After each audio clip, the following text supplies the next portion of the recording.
अस्सलाम वालेकुम। आज एक हफ़्ता हो गया हम यहाँ कोरंगी 5 SICHN हॉस्पिटल में मौजूद हैं और एक हफ़्ते पहले से हम औज़ हसनैन का सिर्फ दिल का इलाज करवा रहे थे, क्योंकि हमें उसके सिर्फ दिल की बीमारियों का पता था कि उसका दिल आधा बना हुआ है और उसके खून पूरी बॉडी में सर्कुलेट नहीं कर पा रहा वगैरह वगैरह। तो हम सिर्फ उसका ही इलाज करवा रहे थे, सारा फोकस हमारा दिल पे था। मगर 2 महीने पहले उसको स्ट्रोक हुआ था, तो हमें CT स्कैन हमने उसका जिना से करवाया था, मगर वो रिपोर्ट जिना की मशीन ख़राब थी या क्या थी, उसके अंदर CT स्कैन के अंदर ऐसी कोई बात नहीं आई, मतलब तशवीशनाक, जिसके बारे में हमें बहुत ज़्यादा फोकस करवाया जाता डॉक्टर्स के ज़रिए।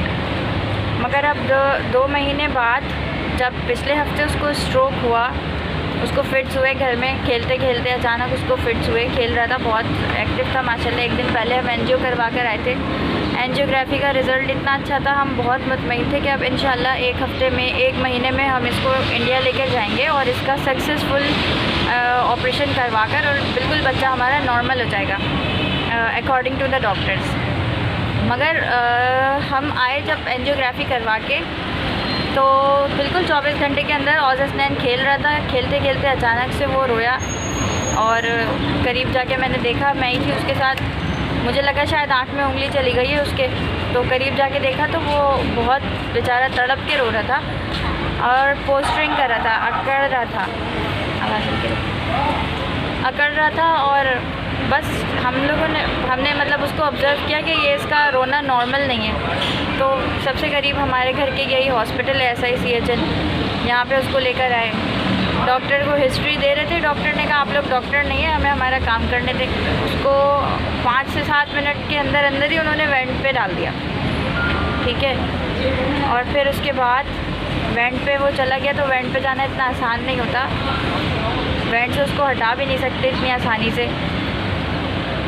उसके भी बाद 4 से 5 दिन बाद उसका CT स्कैन दोबारा हुआ, तो उसमें डायग्नोस हुआ कि भाई औज़ हसनैन को तो ब्रेन हेमरेज हो गया है। ब्रेन हेमरेज आम ज़बान में आप ये कह लें कि खून की एक नस जो है वो दिमाग के अंदर फट गई है, ठीक है। अच्छा, अब उसी CT स्कैन में हमें पता चला कि जो 2 माह पहले उसको स्ट्रोक हुए थे, यानी कि एक दफ़ा जो मतलब स्ट्रोक कह लें, या वो जब 2 माह पहले उसकी तबीयत ख़राब हुई थी, मैं 17 दिन हॉस्पिटलाइज रही थी, तो वो 2 माह पहले उसके दिमाग के एक हिस्से में ऑक्सीजन की कमी हो गई थी, वो हिस्सा सूख गया एक तरीके से ये कह सकते हैं, ठीक है, आम ज़बान में, और मेडिकल टर्म में उसको इन्फाक्ट कहते हैं। और अब इन्फाक्ट से तो वो माशाल्लाह रिकवर हो गया था, वापस चलने लग गया, बात करने लग गया, खाने पीने लग गया, मतलब अपनी रेगुलर एक्टिविटीज़ में वो आ गया था। मगर अब जो पिछले हफ्ते उसको स्ट्रोक हुआ, बाकायदा उसके फिट्स हुए, उसको मुसलसल फिट्स होते रहे। फिर यहाँ पे डॉक्टर ने हमारी बात नहीं सुनी, यानी कि पूरी हिस्ट्री नहीं लेना बहुत ज़रूरी होता है, पेरेंट्स की बात सुननी चाहिए थी, मुझे ये लगता है कि इनकी गलती है, मगर उन्होंने नहीं सुनी और उस बेचारे को वेंट पे डाल दिया। उससे पहले भी वो ट्रीट हो सकता था, डबल ऑक्सीजन लगा के कुछ ना कुछ करके, कम से कम वेंट पे जाने से उसका यहाँ CT स्कैन की मशीन यहाँ ख़राब थी, 4 दिन डिले हुआ, वो मामला इतना बढ़ गया कि अब वो पहले अप्रोच हो सकती थी उसकी, मगर अब उसकी कोई यानी कि ब्रेन हेमरेज की अप्रोच नहीं है, अब वो सख्त नहीं किया जा सकता, उसको निकाला नहीं जा सकता। अब हम इस कंडीशन में है कि हम अपने बच्चे को सिर्फ़ और सिर्फ अल्लाह के भरोसे, तो पहले भी थे, बस दुआओं पे हमें डॉक्टर ने कह दिया कि अब आप लोगों ने दुआएं करनी हैं और कुछ नहीं।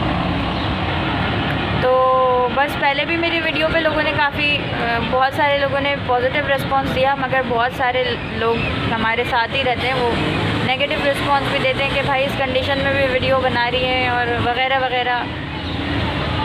खैर वो भी एक तरीके से मुझे इस तरीके से अल्लाह ताला मजबूत कर रहा है हमें, लोगों के नेगेटिव बिहेवियर से लोग हमें मजबूत कर रहे हैं। आप लोग करें, दुआ करें, बस अल्लाह ताला आसानी करे और हसनैन के लिए अच्छाई करे।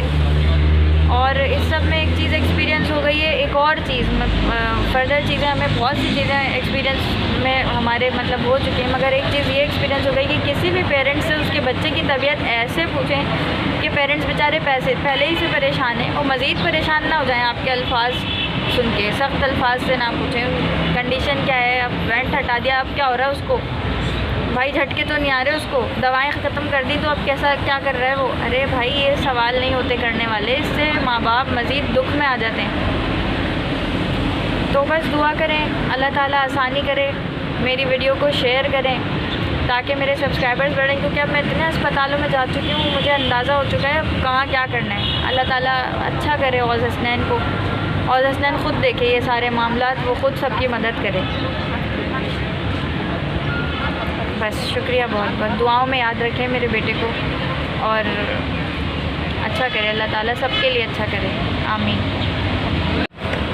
बस तो वीडियो बनाने का मकसद यही है कि काफ़ी लोग मुझे मैसेजेस कर रहे हैं, व्हाट्सएप पे कॉल कर रहे हैं और नंबर पे मेरे कॉल कर रहे हैं। मैं हर एक का रिप्लाई नहीं कर पा रही हूँ, रिस्पांस नहीं दे रही हूँ, मसरूफ़ भी हूँ। दूसरी बात यह कि हर एक को एक ही बात बताने से मुझे भी तकलीफ़ हो रही है। बार बार एक ही बात रिपीट करूँ, वो भी पॉजिटिव बात नहीं समझ में आ रही कि मैं क्या बताऊँ अपने बच्चे के बारे में, अब उसकी कंडीशन कैसी है, अब कैसी है। तो इस वजह से मैंने सोचा कि एक वीडियो बना के अपलोड कर देती हूँ मैं, ताकि ये किसी के लिए हो सकता है काम आ जाए, मेरी कोई बात ऐसी हो जो किसी के काम आ जाए। ऐसी बहुत सी बातें हैं मेरे वीडियो में जो कि किसी न किसी के कुछ ना कुछ क्लू दे सकती हैं, कुछ एक्सपीरियंस किसी और को भी मेरी वीडियो से मिल सकता है।